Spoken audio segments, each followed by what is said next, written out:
Bismillahirrahmanirrahim. Baik, saya akan menjelaskan mengenai definisi manajemen keuangan menurut teori dan ahli. Manajemen keuangan merupakan kegiatan yang vital dan sangat penting dalam setiap organisasi. Pengelolaan keuangan merupakan proses perencanaan, pengorganisasian, pengendalian, dan pemantauan sumber daya keuangan untuk mencapai tujuan dan target perusahaan. Manajemen ini merupakan cara yang ideal dan efektif untuk mengendalikan aktivitas keuangan. Adapun manajemen keuangan menurut beberapa pakar, yaitu yang pertama menurut C.F. Bradley. Bradley berpendapat bahwa manajemen atau pengelolaan keuangan merupakan aspek manajemen bisnis untuk mengatur pemodalan perusahaan. Hal tersebut tertuang dalam bukunya yang berjudul Administrasi Finansial Manajemen.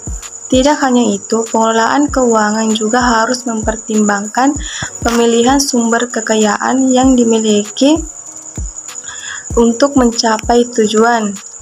Dan yang kedua, menurut Joseph L. Macy. Definisi berbeda dijelaskan oleh Joseph L. Macy, penulis Essential of Management. Macy menjelaskan bahwa manajemen keuangan adalah kegiatan usaha sebagai bentuk tanggung jawab untuk memperoleh dan menggunakan dana untuk mencapai tujuan dengan cara yang efektif.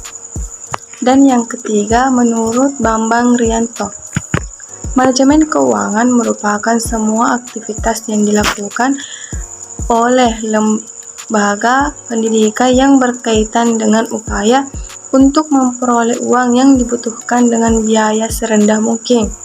Syarat-syarat yang membawa keuntungan maksimal serta memanfaatkan dana tersebut dengan cara yang paling efisien. Tujuan dari manajemen keuangan adalah untuk memperoleh dan mencari peluang sumber-sumber pendanaan bagi kegiatan sekolah agar bisa menggunakan dana secara efektif dan tidak melanggar aturan, dan membuat laporan keuangan yang transparan dan akuntabel. Disinilah peran manajemen sekolah atau komite sekolah untuk mengelola keuangan dengan sebaik mungkin dengan memberdayakan sumber daya manusia yang ada di lingkungan sekolah. Melalui kegiatan manajemen ini diharapkan kebutuhan pendanaan sekolah agar dapat direncanakan, diupayakan pengadaannya, dibukukan secara transparan, dan digunakan untuk membiayai pelaksanaan program sekolah secara efektif dan efisien, sehingga kegiatan pembelajaran dapat berjalan dengan lancar. Adapun menurut Kadarman 1972, tujuan manajemen keuangan adalah yang pertama, meningkatkan efektivitas dan efisiensi penggunaan keuangan sekolah. Yang kedua, meningkatkan akuntabilitas dan transparansi keuangan sekolah. Dan yang ketiga, meminimalkan penyalahgunaan anggaran sekolah. Adapun materi yang ketiga yaitu fungsi manajemen keuangan. Manajemen keuangan dalam pendidikan memiliki beberapa fungsi utama yang sangat penting untuk menjaga kesehatan keuangan dan kelangsungan operasional lembaga tersebut. Berikut adalah beberapa fungsi manajemen keuangan dan lembaga pendidikan. Yang pertama, perencanaan keuangan.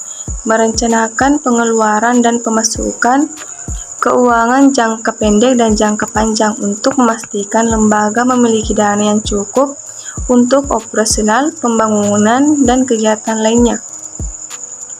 Dan yang kedua, penganggaran. Mengalokasikan dana ke berbagai kegiatan dan program sesuai dengan prioritas dan kebutuhan lembaga, serta memastikan penggunaan dana sesuai dengan anggaran yang telah ditetapkan. Dan yang ketiga, pengendalian keuangan. mengawasi dan mengontrol penggunaan dana secara efisien dan efektif, termasuk memantau urus kas, mengelola utang, dan mengontrol biaya agar tidak melebihi anggaran yang telah ditetapkan. Baik, itulah materi yang sempat saya sampaikan. Lebih dan kurangnya mohon dimaafkan. Assalamualaikum warahmatullahi wabarakatuh.